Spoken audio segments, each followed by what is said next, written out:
Hello, everyone. Welcome back to the AAS YouTube channel. And this is part of the good stuff. This is part of the great stuff. This is the AAS Journal Author Series. And I am very happy to have Alex Reda and Tristan Pinsonneault-Marotte. Hello, Tristan. Hello, Alex. Hi, Frank. Hey there. Let's see. Let's start with each of you. And Alex, you got a hat on, so it must be cold where you're at. Where are you at?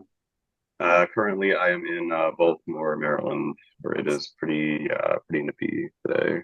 Yeah. And there's a double S meeting around there in about a week or so. So I hope it clears out a little bit because I'm going to be going there, and I hope I don't get stuck at DCA airport or something like that. So very cool.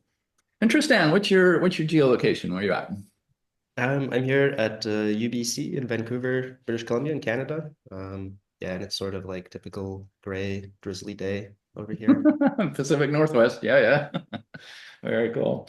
Let's see. And Alex, what do you like to do for research? Yeah, so pretty broadly interested in cosmology, 21 centimeter cosmology, and so yeah, specifically over my PhD, I've been doing data analysis and beam calibration for CHIME, working with Tristan on the holographic beam mapping project for CHIME. Very cool. And Tristan, you got a lot of fun equations behind you on that board. What is it you like to do for research there on Oh the yeah, I hope I'm not giving away any secrets here. board? Um, so No. yeah, I'm also broadly interested in cosmology and like instrumentation for cosmology. So I was working on CHIME for grad school, and now I'm a postdoc and I'm involved in the Simons Observatory. Oh yeah. So I'm interested in and also like seeing how these various different, probes of cosmology can be used together in cross correlation to Right. so we learn more about the universe that way. Right. Very cool. Very cool. And that is going to bring us to this very awesome APJ article. It is open access. It's the open access era, people. You can go grab a copy for free. Go get one. Holographic beam measurements of the Canadian hydrogen intensity mapping experiment. CHIME and Alex and Tristan, take us away. Yeah, so Um, okay, yeah. So yeah, thanks for having us again. We're pretty excited to be able to yeah, share and talk about this article on behalf of the Greater Chime collaboration and all of our wonderful co-authors here. Awesome. Um, yeah, so I guess we can start by talking a little bit about Chime itself. Yeah. So the experiment is fundamentally a dark energy experiment. That's its reason for being primarily. Mhm. It's perhaps become over time famous for other things like FRBs and whatnot, but Yes. originally it is a cosmology experiment. Um, so essentially, it is more specifically a 21 centimeter intensity mapping experiment. Okay. So ideally, it should measure or map out the distribution of 21 centimeter emission across the sky, Hmm. and use that as a tracer of cosmological large scale structure. And specifically, what we're interested in is the statistics of large scale structure, particularly the baryon acoustic oscillation scale, Yeah. which can be used as a standard ruler. And if you can track the evolution of that standard ruler over cosmic time, then you can probe the expansion history of the universe and maybe learn something about dark energy. Cool. Good. I'm with you. Yeah. So that's what Chime's goal is. Um, like most 21 centimeter experiments, it faces this challenge of needing to measure a very dim signal beneath very bright foregrounds. And to do that, you need a good calibration of the beam response of the instrument. Yes. And so that's what this paper is diving into. Cool. Yeah. Um, Um, yeah. oh yeah, maybe I was just thought I'd add like specific Yeah. like Chime is like just like Alex was saying is designed for the specific goal of making a measurement of neutral hydrogen Hmm. within like a specific redshift range. So all of the parameters of the telescope were designed with that in mind. And so Chime is kind of a somewhat unique telescope Yes. in that it's not your typical radio telescope or optical telescope. It has this this pretty unique design where it's made up of four cylindrical reflectors, Yes. which are instrumented with thousands of antenna, well, just over 1,000. Cool. And so this particular design, um, is novel, and understanding it has been, what we've been, working hard on in the last few years. And Awesome. this paper is one way to get Yeah. on. Yeah.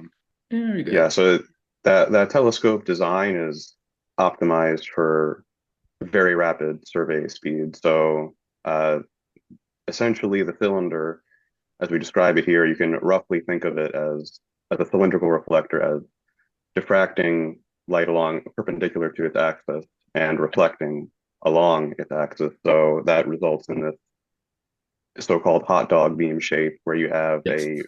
a few degree wide strip that Yep. extends nearly from horizon to horizon, such that, and it's a drift scan instrument, right? So it's stationary, no moving parts.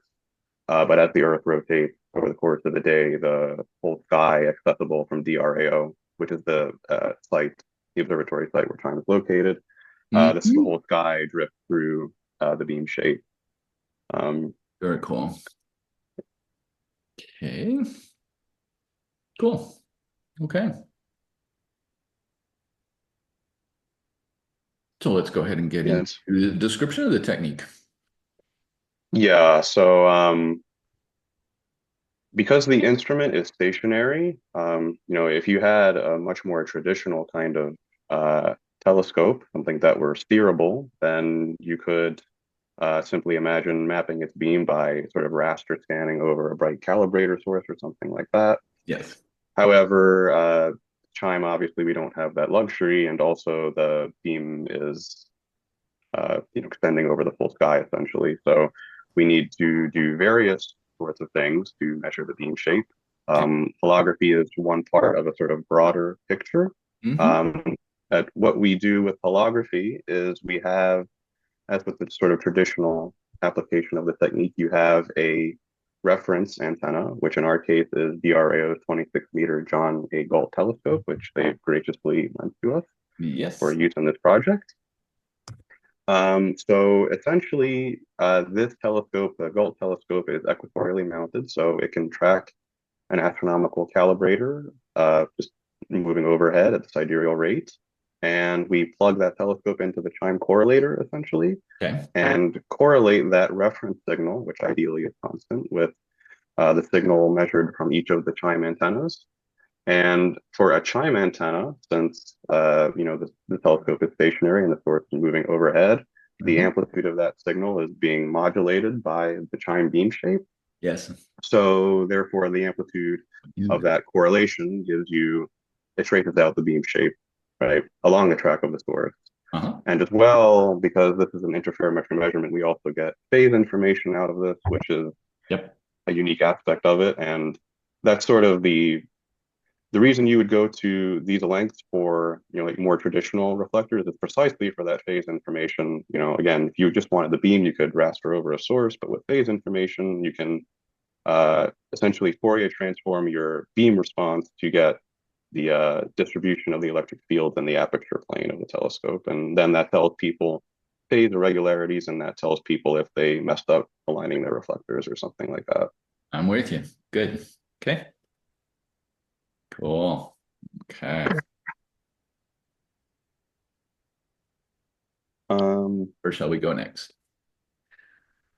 yeah, so we could probably gloss over most of the math. I mean, equation three there is basically just saying in equation form what I said in words. Hmm. Um, so yeah, we take a signal from chime, sort of denoted by Fi, and then the A is just the polarization index, Yes. the detail, and then F26 is the signal from the 26 meter, and Hmm. then you cross correlate those two, and then that gives you sort of the schematic form of a holographic visibility. Cool. Okay. Um, Cool. Okay. I'm with you. Okay, so there's some of the general formalism here as we walk through the polarization response of these Jones matrices and all. So the J's here are, yeah, Jones matrices. Uh-huh. Equation 5 sort of highlights sort of schematically what holography is There we go. doing in matrix form. Yeah, so from these visibilities, we have a Jones matrix of a CHIME antenna. Then TS is essentially just your source coherency matrix, and J26 is the Jones matrix of a 26 meter. Yes. So this is schematically what holography is giving you. If you had a calibrated TS and a calibrated J26, then in principle you could invert something like this to get the Jones matrix of the CHIME antenna. However, that's not something that we specifically did in this paper. So essentially what we present later on in the paper are the VI26s sort of directly. Yeah, Cool. maybe with I mean, some knowledge of the source Yeah. frequency dependence removed. Yeah. Yeah. But that's right. The Jones matrix of the 26 meter is not calibrated in this context. Yes. Okay. Okay. Then you solve for it. Okay. All righty. So we got the Jones matrix we set up. Want to talk about the goal? Yeah. So yeah, as I was saying, this is a equatorially mounted, about 26-meter diameter dish that is co-located with CHIME at the DRAO. We put there some coordinates relative to the center of the CHIME array, which is necessary to know for fringe stopping the data, which we'll get to a little bit later. Okay. Foreshadowing. We put essentially a CHIME feed with a sleeve and choke on it. So essentially a modified CHIME feed on the 26-meter focus for these measurements. Okay. And let's see, is there anything else here that I want to highlight about that? Yeah, so there's the sleeve and choke. Yeah, we have a port for a noise source calibration that is also on the receiver. However, we did not use that calibration method for this paper. Okay. But there for completeness.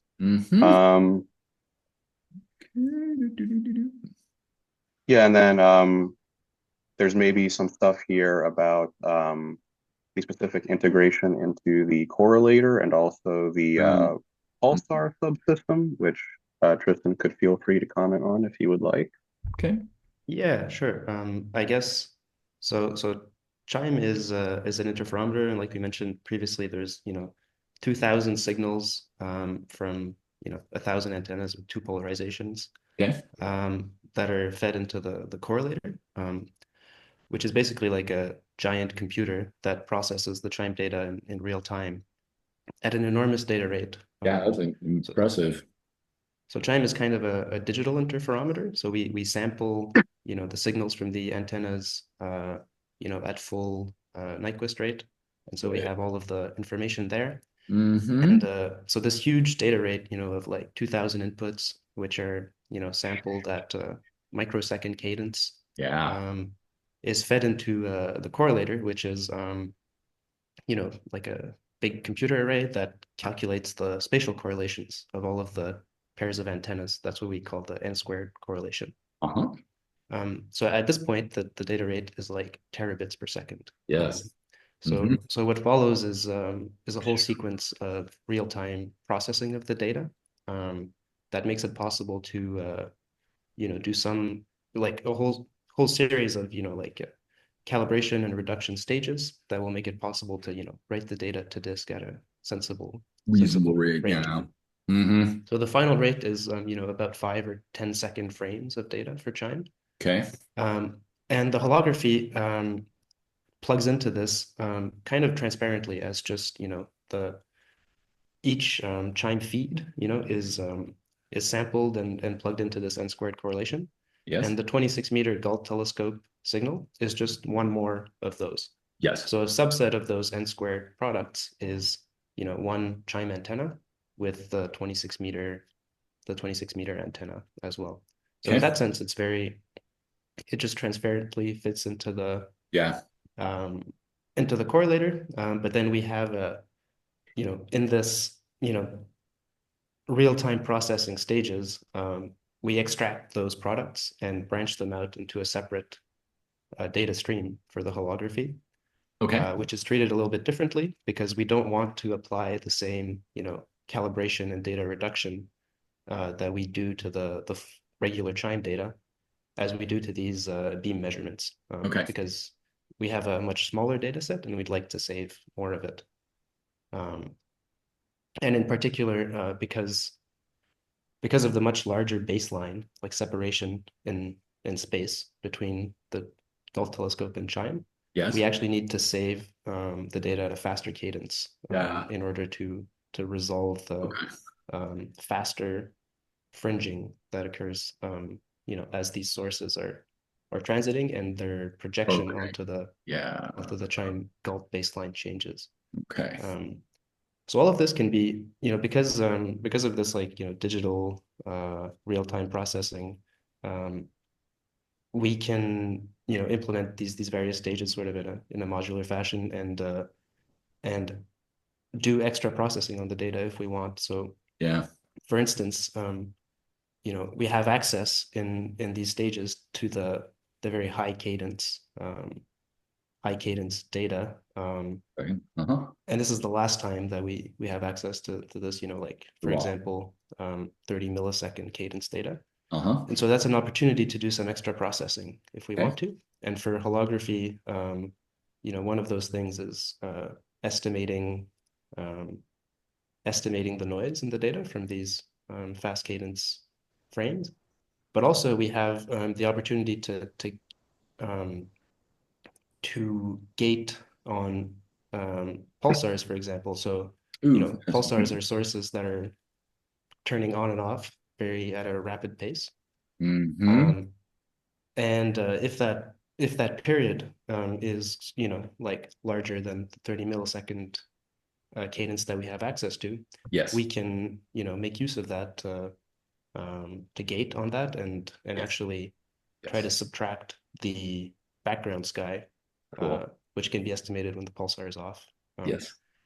So we Cool. call this capability pulsar gating, and it's something that's um, available in our holography system, and but it hasn't, we have made observations with this, but haven't really gone through, their analysis, and so they're not mentioned in this paper, but we do mention that capability. Nice. Good. Mm-hmm. Mm-hmm. Very cool. How about confusion noise? Yeah, so there's maybe some math in here, but I think it's perhaps more instructive to sort of describe essentially what we do. So essentially to get an idea of what our confusion noise for this measurement would be like.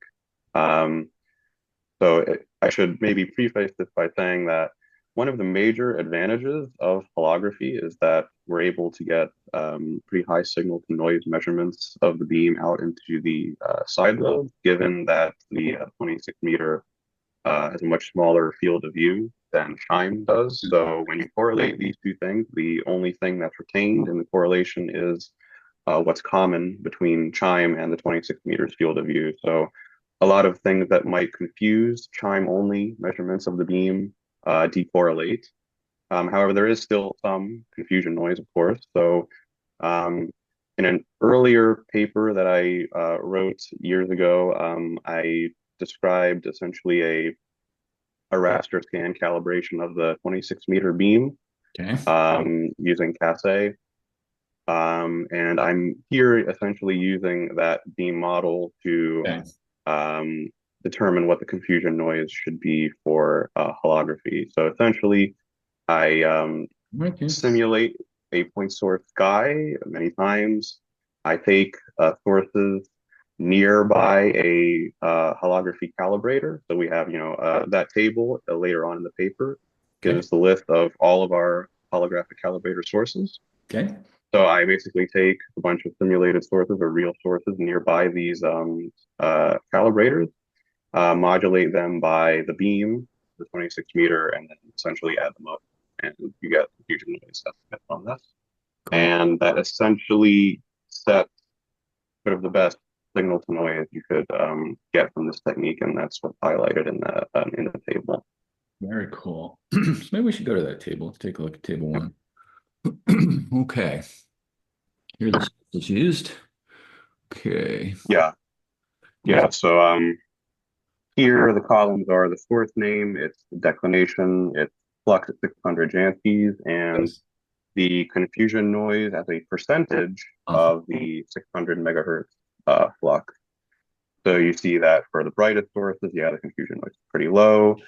And in sort of our worst case, we get to about the 7% to 10% level. Right. For the dimmer sources. So there is still sort of a practical limitation to how bright you need a particular source to be for this to be useful. Yeah. But cool. All right. Then we get into there. Cora. There's Cora. Okay, heel picks, of course. Everyone uses heel picks. Okay. Yeah, so Cora is the software that we use to essentially simulate the point source guy. Very cool. Okay. What's your table one? That was at 600 megahertz on table one, by the way. I don't think I said that. Yeah, 600. There it is. Okay, so let's get into the observations. Yeah, so usually with holography, we can observe a source for as long as it's overhead, right? But usually, for this paper, most of our data is between plus or minus 30 degrees of meridian. Okay. To date, we have over 1,800 observations of these 24 calibrator sources that span a wide range of declinations, from minus 21 to, I believe, plus 65 degrees. Okay. Figure one sort of illustrates what our sky coverage is for the entire data set.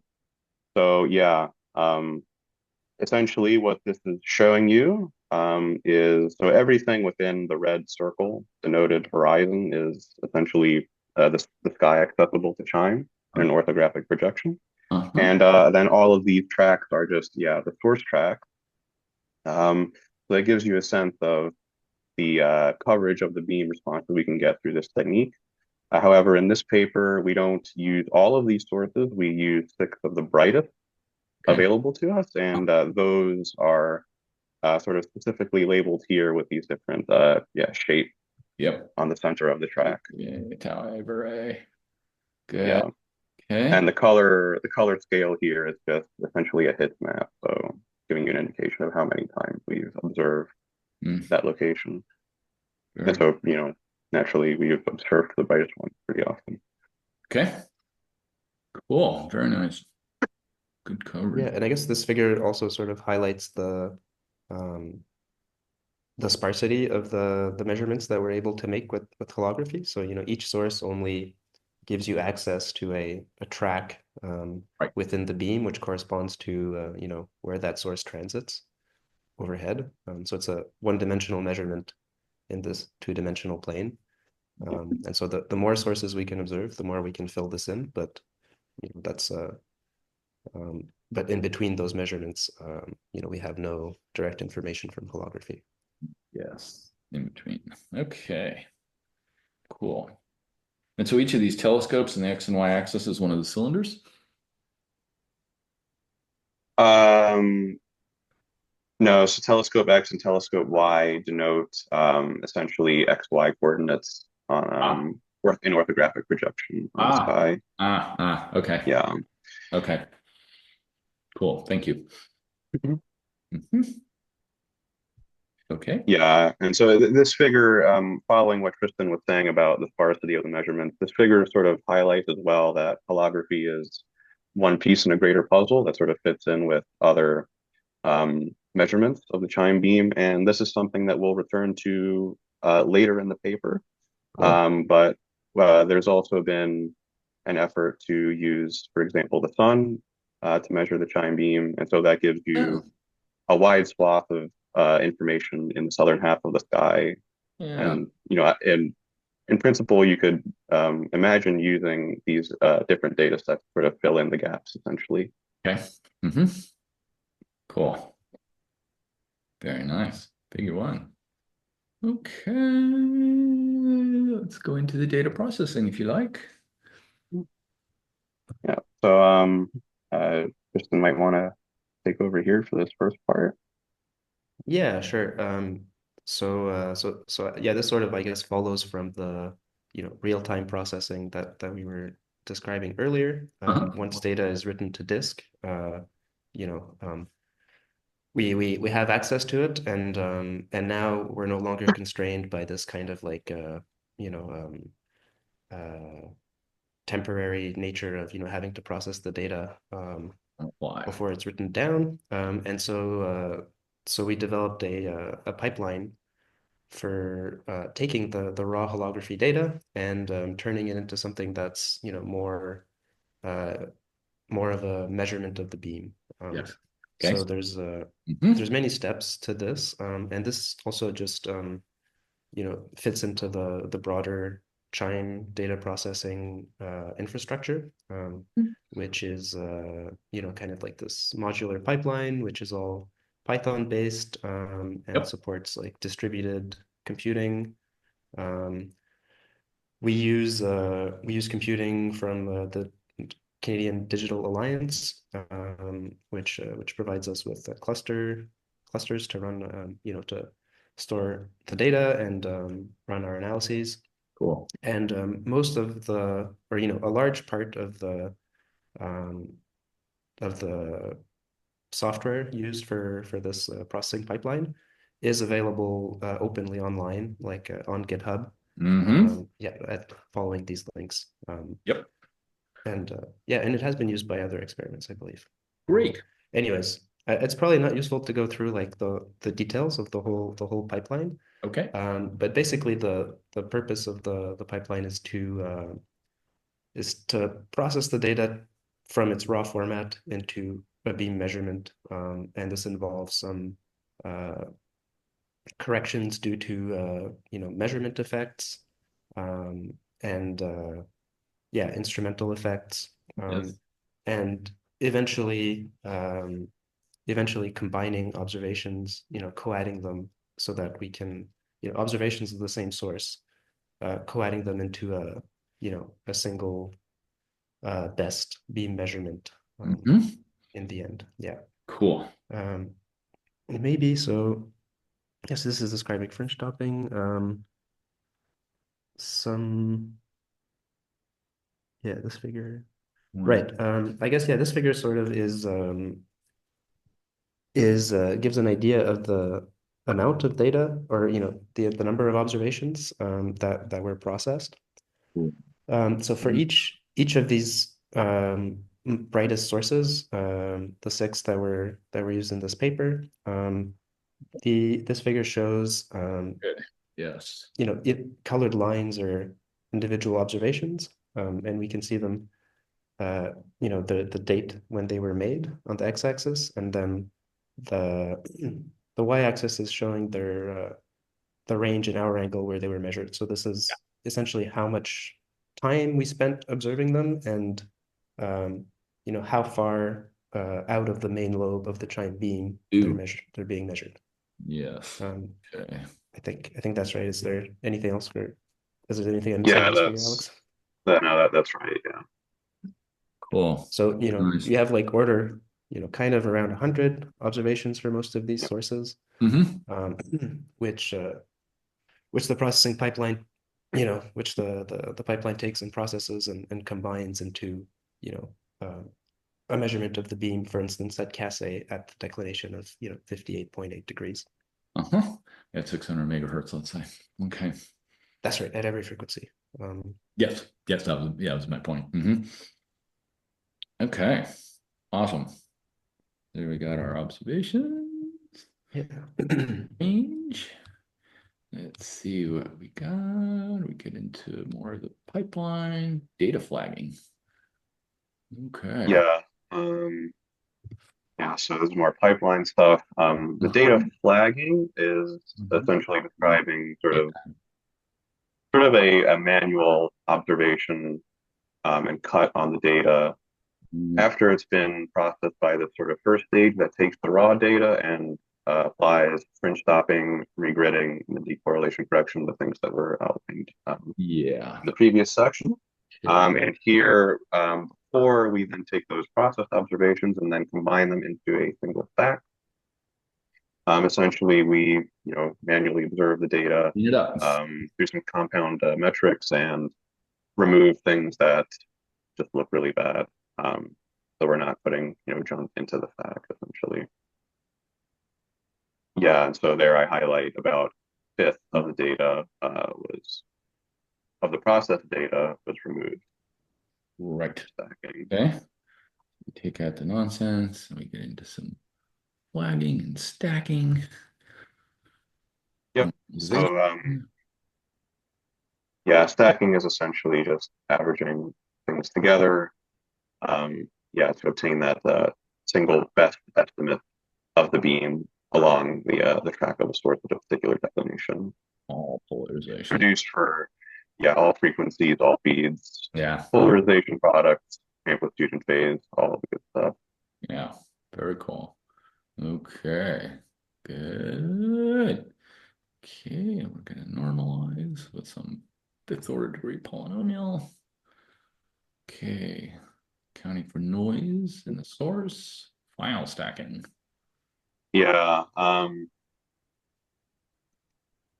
that particular section is more of a detail. Essentially, there was one point in 2019 where the 26 meter had the noise source installed, and that modified the phase of the receiver chain somewhat. So there's a need to sort of manually go in and divide our data set into a partition before that was installed, a partition afterwards, and then align the phases Okay, before co-adding them all together in order to ensure that we're coherently averaging. great. Okay, Yeah, then that yields our final stack. Then we get into the beam measurements, cool. Okay. the fun stuff. Yeah, this is where you again discover the richness of the the the beam measurements and the chime data, and I don't know. I guess it's worth highlighting, like, for a single holography observation, we're measuring the beam, at 1,000 frequencies for Yes. 2,000 antenna, at a range of hour angle of, plus or minus 30 degrees. Right. So there's a lot of information to parse here. Fun. Yes. Wow. Okay. I'm with you. Going to the beam measurements. Maybe let's take a look at a figure 4 on the beam measurements. Here we go. The figures tell the story here. Okay. Yeah, so this is a pretty more intuitive figure because it's not like a huge overwhelming waterfall. It's just a 1D beam shape, and there you see your nice little Gaussian main lobe Yeah. and some side lobes. So on the left we're showing essentially copolarization, and on the right is cross polarization. Um, Okay. Okay. so Okay. and here co and cross refer to polarizations on CHIME crossed with the polarization on the 26 meter.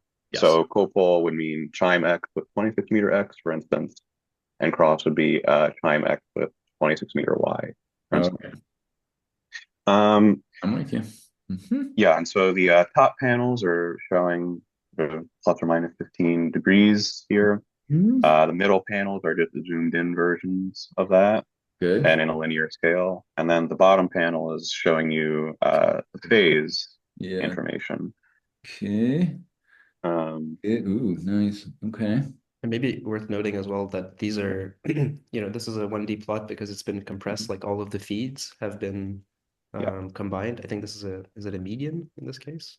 Yeah, it's a median over each cylinder. So Okay. yeah, the different colors are different cylinders. Mm-hmm. Mm-hmm. Mm-hmm. How come, why does cylinder C have such a different behavior here on the phase in the color? Yeah. So if you compare that panel to the panel above it, Uh-huh. and it's slightly obfuscated here because this is an absolute value.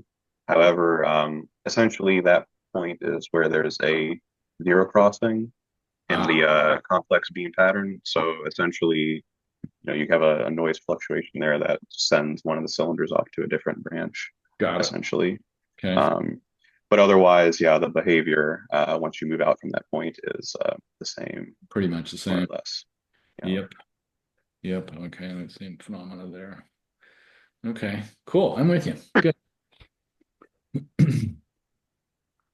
Okay.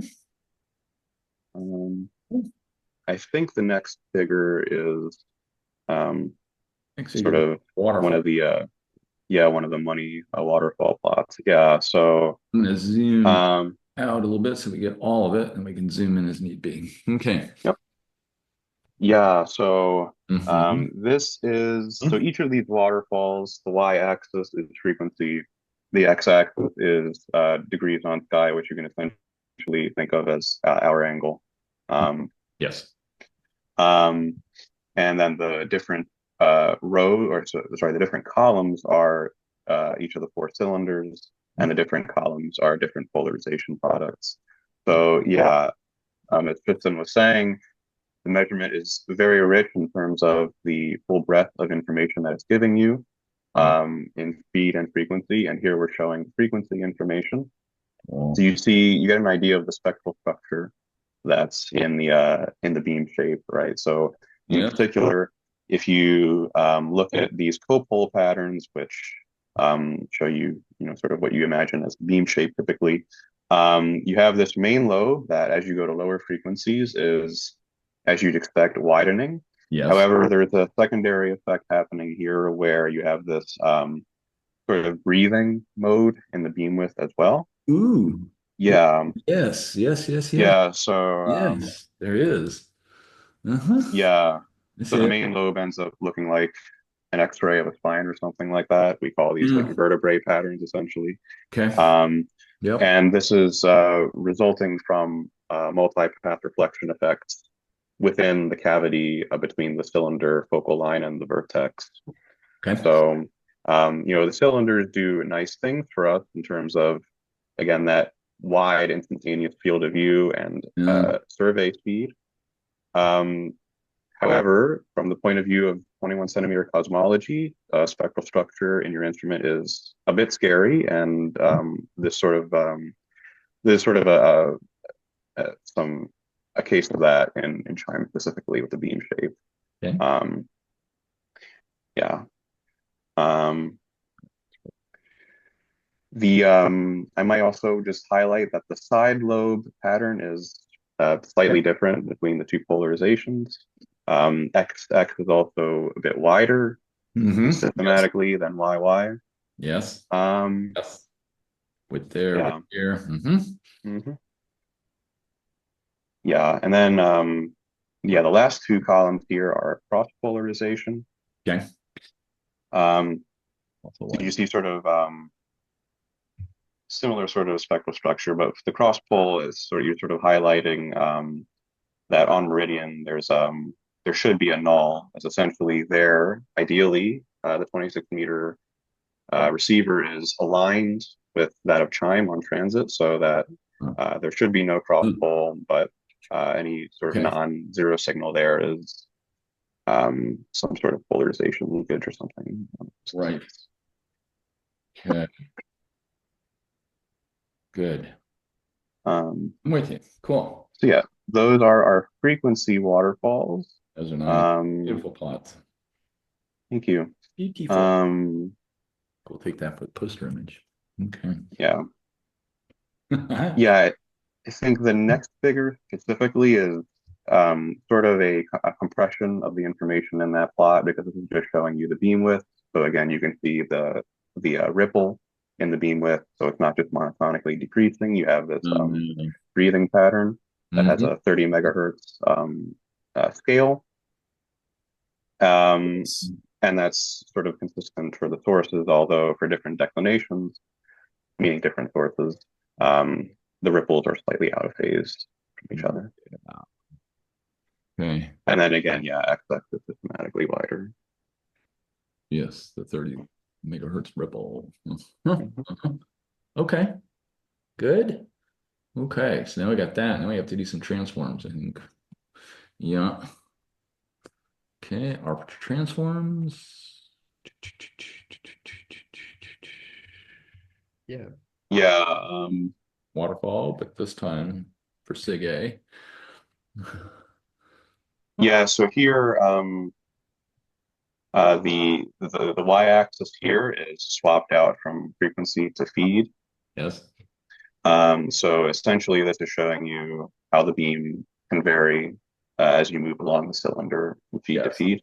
Yes. And then here as well, we have these sort of inset panels or panels at the top of each image that show you a median along the cylinder. Okay. So giving you a sense of the median 1D profile across the cylinder.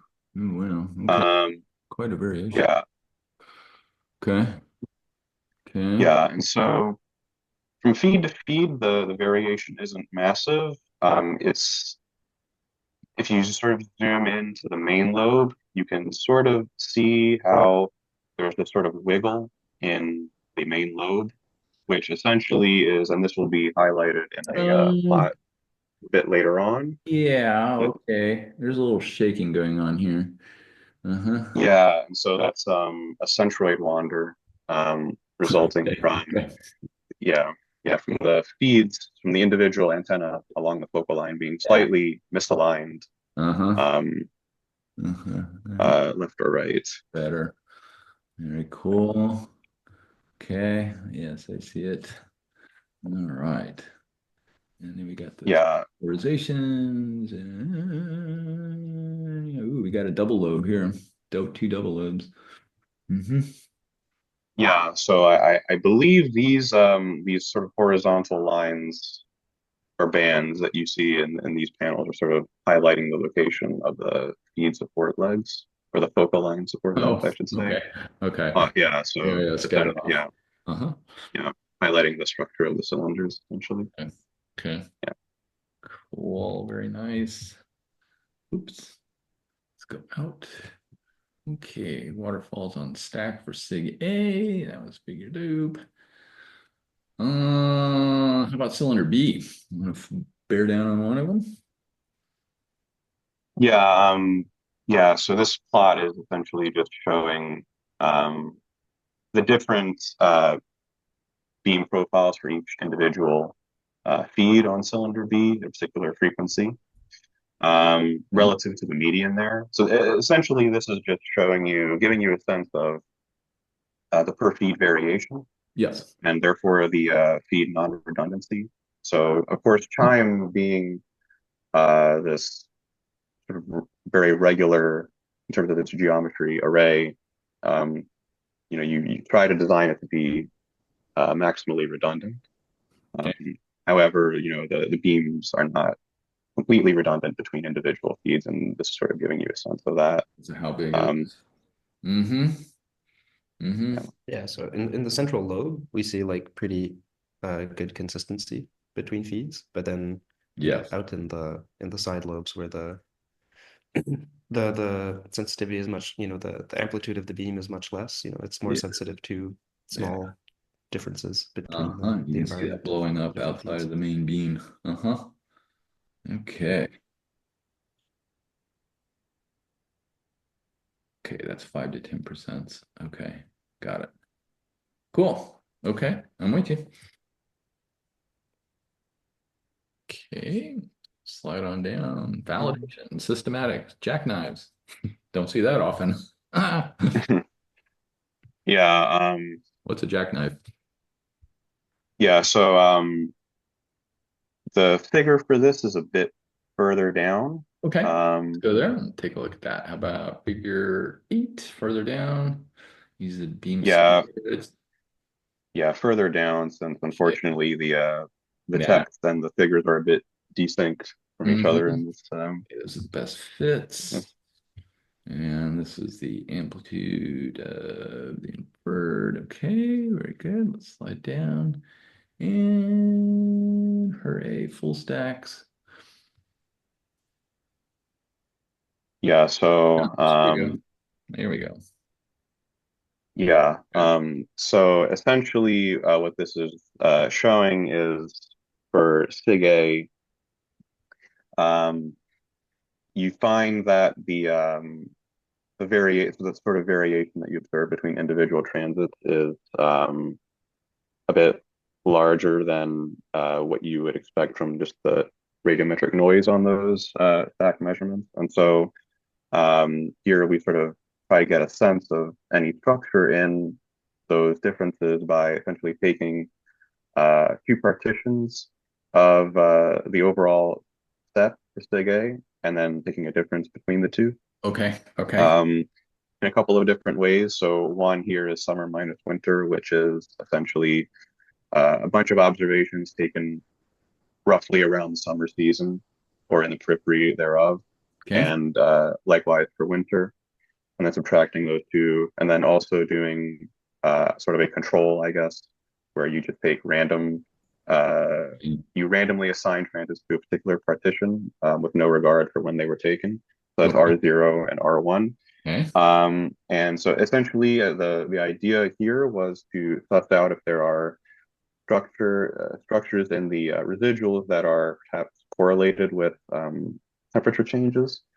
For example, if temperature changes were driving changes in the focal line, for Yes. instance, due to expansion and contraction of the focal line. Uh-huh. Um, and so, of course, so the top panels here are showing the actual jackknives. The bottom panels are showing noise realizations of the jackknives. Okay. So if the differences were purely noise, then you would expect the top plots to look like the bottom ones, but they don't. They don't. There's clearly structure there, Yep. um, but they're not specifically driven by temperature changes because we don't really see a qualitative difference between Yeah. the summer winter jackknife Yeah. Or and the sort of one. random jackknives. Yeah. Uh-huh. You know, Uh-huh. yeah. Okay. Um, Yeah. Okay. Not temperature. All right. so from here, perhaps we want to jump back to um, some of the previous Let's see. plots showing. I think a good one is figure eight. Okay. These are the Figure eight's a bit of beam centroids. yep, Okay. yeah. Oh, okay. So Forces. Centroid. yeah. So yeah, this is showing the best fit beam centroids Okay. for the different sources. The different sources are along the vertical direction here. So from highest declination to lowest declination. And then the different columns are the different Yes. cylinders. Okay. Okay. And Which, the colored or the blue and black dots yeah. are the actual measured centroids. This blue line, labeled disp for displacement, is taken from a photogrammetric measurement of the focal line. So essentially taking a photograph along the focal line and then sort of using that to infer what the lateral displacements of the feeds are from All right. nominal alignment. Okay. Um, that particular measurement is not sensitive to an overall offset of the focal line, so therefore all of those blue lines are centered about zero. Yeah. Okay. Um, yeah, so they may not overlap with the holography centroids, which can tell you an overall misalignment. But you can see that, for example, really for cylinder A, that the patterns are pretty strongly correlated. Yep. Um, really for all of them. True. Sort of another particular Okay. feature to highlight here is for Yeah. cylinder B, Mhm. particularly if you look from the bottom, comparing to the blue line, and then you start looking up, Yep. you will see that the centroids are wandering off linearly, essentially, Yeah. towards higher declinations. Okay. And Okay. I see it. we think this is because of some a particular structural change on cylinder B. I think some shims had to be put on that particular Oh, cylinder oh. to align it properly. But yeah, just a curious feature that Oh, we were able to notice through this measurement. yeah, it doesn't really show up in the other ones. Okay. Or not as much. It's pretty prominent in B. Okay, Yeah, cool. All right. I'm with you.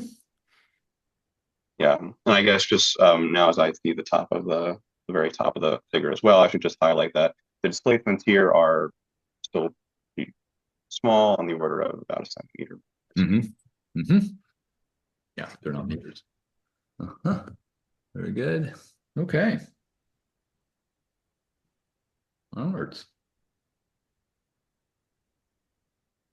Figure 8. Let's see. You want to cover 9? Best fit amplitude. Um, Skip. Go. um, so Tristan might have something to say about this figure in particular, if you'd like to. Hmm. Hmm. Yeah, maybe briefly. This is a bit of a can of worms in the sense of Yeah. we don't have a like this figure is showing the the amplitude or at meridian of Okay. a beam measurement as a function Feed of into. the feed position along the cylinder. So, like in Yeah. cylinder A is in blue, and then you have like 0 to 256 feeds. And we observe these sort of slopes within a Yeah. cylinder and then steps between cylinders. Yes. Mm-hmm. And these kinds of this kind of phenomenon, like we can explain to some extent, through mechanisms like so like the different cylinders are separated from the Gault telescope by different amounts, and this causes more or less Okay. more or less resolving of the point of the source, which is we're assuming is a point source, but does have some true extent on the sky. Yeah. So Okay. we can explain some of that. Some of the slopes, we can explain some slopes by some, decorrelation effects internal to the telescope. Okay. But the point of this plot is that once we've corrected for these things, we still see some residual effects, Residual which to it. we currently don't have an explanation for. Okay. Yeah, Okay. Does one just that's correct that? Can one just correct that empirically, or you just leave it as is? so I guess another maybe yeah a point is we don't actually care about this amplitude in to use as beam measurements. We're always typically normalizing Ah, the like for so between feeds we're not interested in like relative amplitude differences between individual feeds. That's not something that we really yeah. need to calibrate. So all of the plots so far have always normalized these things, and we're looking at the beam shape relative to its peak amplitude. So this is completely invisible typically, Mm-hmm. but the fact that you know uh, that we understand some of it, but not all of it, is just something to note and Keep in mind. keep in mind, yeah, Mm-hmm. for Very cool. for future work. Okay. We'll come back to that. Okay. So we've got some more equations on our cross polarizations, and then we come to amplitude plot. You want to say Yeah, here's another again? case that is like as we were saying earlier, like there's a lot to parse in these data, and I don't think we've gone Yes. all the way in this paper. So here's another potentially interesting way of looking at the data. Hmm. So we mentioned before that like holography traditionally is a technique that's been used to map the aperture illumination of Yes. like a telescope dish. Yes. And essentially that's what we're doing here, but because of the kind of unique properties of the CHIME dish, uh, we get sort of an incomplete picture of this aperture illumination. So CHIME Okay. is not a cylindrical dish. It's in fact like very asymmetric. It's very diffractive in one direction and almost not in the other. Okay. Um, and then also we have, these, we don't have the freedom of moving the dish and, Right. using this to scan over the full beam pattern. Um, and so where normally what you would do to measure the aperture illumination is measure the beam and its phase and Fourier transform. Here we'd like to do this, but we have this very like unconstrained inverse problem of going from these Ah, sparse beam measurements to an aperture field. yes. But in a sense, we can kind of exploit this like asymmetry of the CHIME cylinders by treating this diffractive effect as kind of like, or as if it was one dimensional. So what we've done to make this plot is Okay. for individual for like a given source. I think this is sig A. Say again. Uh-huh. Sig A gives us makes a track across the sky as it transits, and that provides us with a one-dimensional measurement of the beam, which is a slice Goes through the along. Yes, two-dimensional beam. I'm with you. And if we just take the Fourier transform of that Okay.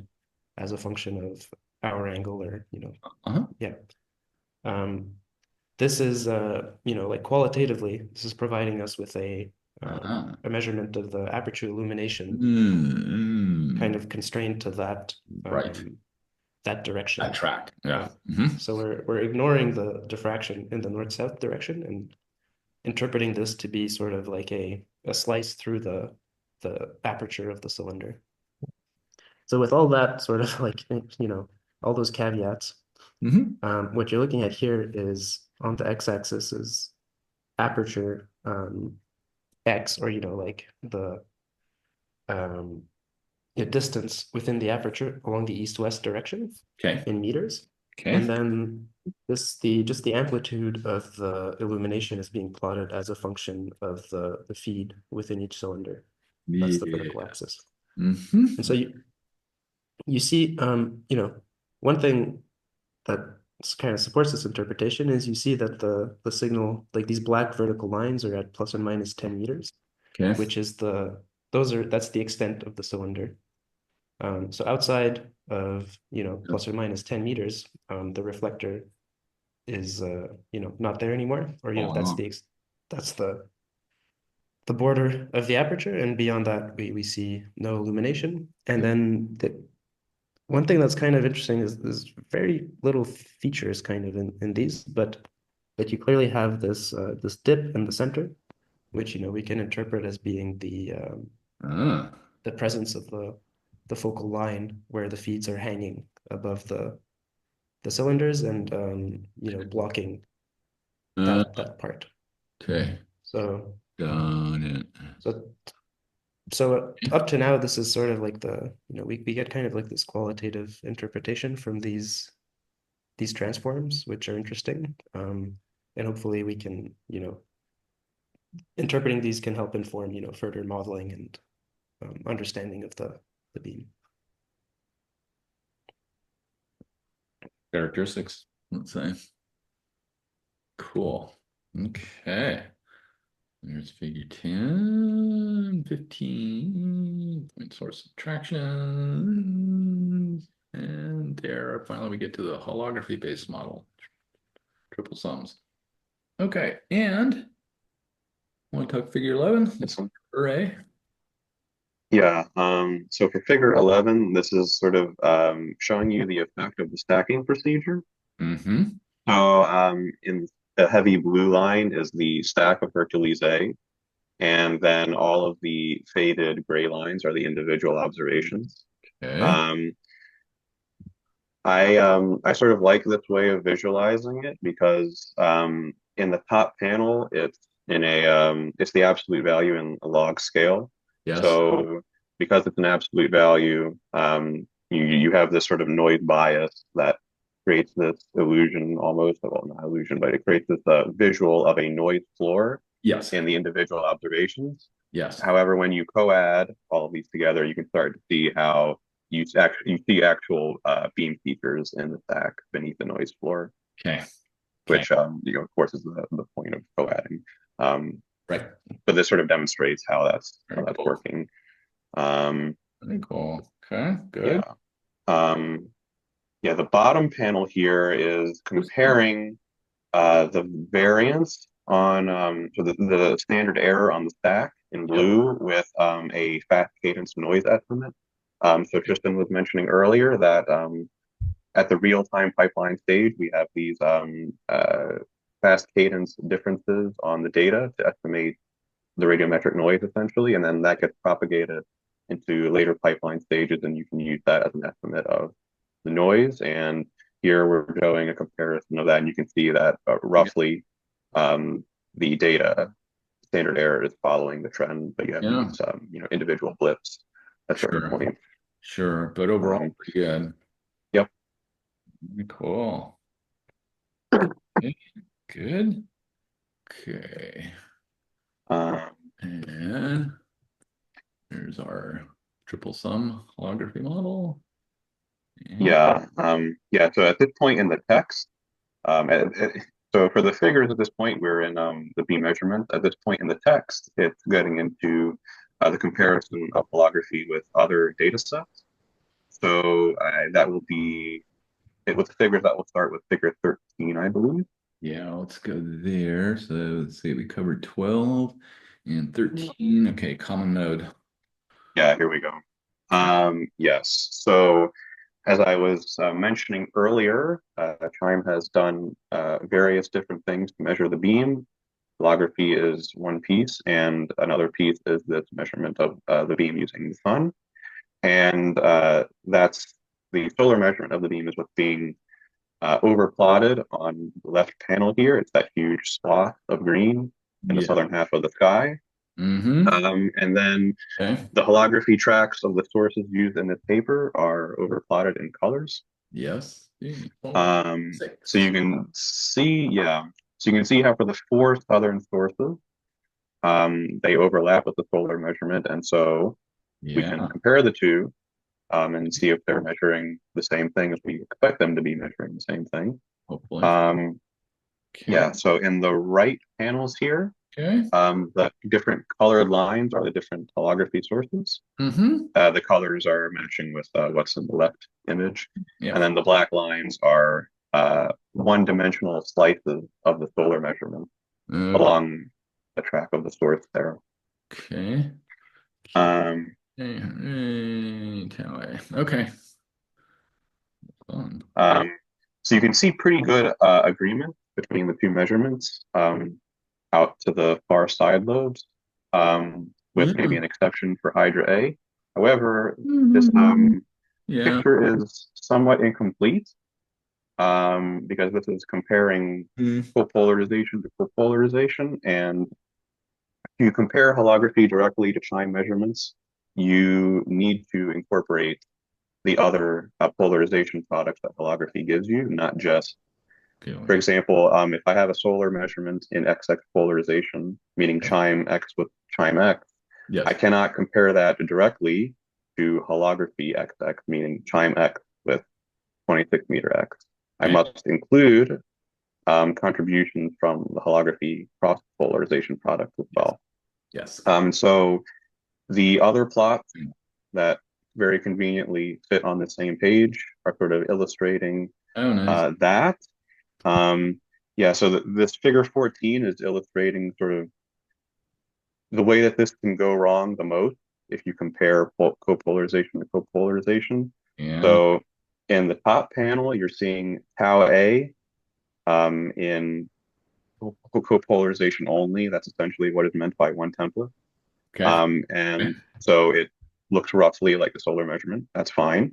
In the middle panel for Mm-hmm. XX, if you compare holography XX to solar XX, you can see that actually the two things are just sort of completely in disagreement qualitatively, Yeah. where the solar measurement has this double peak, as we call it, Yes. and Sure. holography has What? an ordinary, yeah, an ordinary Gaussian lobe. Yep. Right here. Mm-hmm. Yep. However, if you incorporate the holography cross-polar information, which is what is meant by for template here, Got it. then you see that actually Uh, you're able to reconstruct that double lobe feature. yes, you are. There's a double lobe and the black overlays of blue. Very cool. Yep. Nice. Yeah. So that was the cross polarization information there is essentially the missing link. And we take an overall sort of summary of this kind of procedure in figure 15, just to the right here. Median. Yeah. So what this is showing, the lines here are the ratio of the solar measurement to the holography measurement at the same declination at the same track, at a median over frequency. Yes. The black line is one template, so that would again be a naive copole to copole comparison. And you can see again how you have these large excursions near the main lobe. However, when you start to include the cross polarization information in 2 or 4 template, you get much better agreement in the main lobe. Yep. We do still have, particularly for tau A, this excursion towards large positive hour angle. Yes. And that's something that is not currently well understood. Okay. Okay. I'll come back to that actually. Okay. Yeah. Okay, very good. That's for tau A. For A, ooh, even larger. Oh, and by the time you get to Hercules, it's getting very large. And Hydra A is even worse. Okay, very good. Yep. Yeah. Really shows the importance of including all the polarizations. Yep. Exactly. Very cool. Okay, 15. Okay, I'm with you. And then we get into the visibilities. Yeah, so we've more or less reached the end here. So the previous set of plots on the previous page were showing the comparison between holography and the solar measurement. Yes. Yes. And yeah, and these next plots are showing essentially a comparison to essentially CHIME visibilities, in that we are using the holographic measurements to peel out the sources from the CHIME visibilities. Got it. Yeah, figure 16 here is a bit more detail oriented. It's essentially showing you the fact that, well, to maybe back up a little bit, you could imagine fitting a naive model to the source in the CHIME visibilities. Sure. Or you could do this with holography, which gives you the beam information per feed.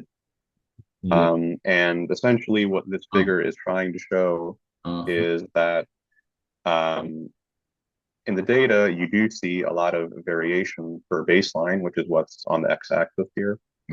And so if you had a simple model that did not have per feed beam information, you would not be able to capture that particularly well. However, if you use holographic beam information, then you're actually able to better fit very good the amplitude trend there.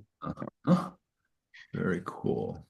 And the last figure is kind of a fun one because it's showing sort of the effect of the peeling using holography in a CHIME ring map. Oh yeah. Which essentially we can think of as just being a map. Right. So yeah, in the top here you see tau A in a CHIME map. So yeah, you can see the curved shape of the track. Yes. And these so-called smiles, we call them in the ring map. Yeah. Maybe slightly corny, I don't know. But yeah. Yeah, and so the middle panel is showing the simple model for subtracting tau A, and then the bottom panel is showing the holography based model. Okay. Yeah. So it performs a bit better in the main lobe. Yeah, but you can sort of see as well, again, the kind of discrepancy that we saw with tau A in the solar measurement. You can sort of see that reoccurring here, and that it looks like these little black dots. Yeah. Yeah, in the bottom. Yeah. So if you go out towards like say 100 degree, yeah, those. Yeah, right around exactly. Here. Yeah. Yeah. So that you can essentially see it sort of over subtracting, and that's essentially similar to the feature we saw above in figure 15, I believe it was, where tau A was drifting. Yeah. 15. Yes. And tau A was up there. Yes. Okay. Very good. Yeah, I like that one. Very nice. And then there are two awesome appendices, which will maybe let people go through, but there's some great decorrelation stuff in there. Very cool. Very nice. Beautiful work. Alex and Tristan, I want to thank you so much for walking us through your very awesome APJ article. Very nice. Let's see, and you kind of mentioned it several points. And so let me push on it a little bit and ask, where do you think we go from here given the published article? There seems to be some mysteries, I say that right, mysteries on some of the features of the chime beam and its analysis. Or do those matter? Is there additional measurements to be made?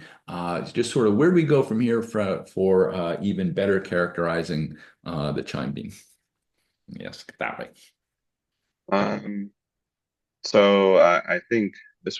So you mentioned more measurements, and right now I say maybe sort of the most clear direction forward is to say that, well, I mentioned earlier that we have measurements of 24 sources, yet in this paper we presented only 6 sources.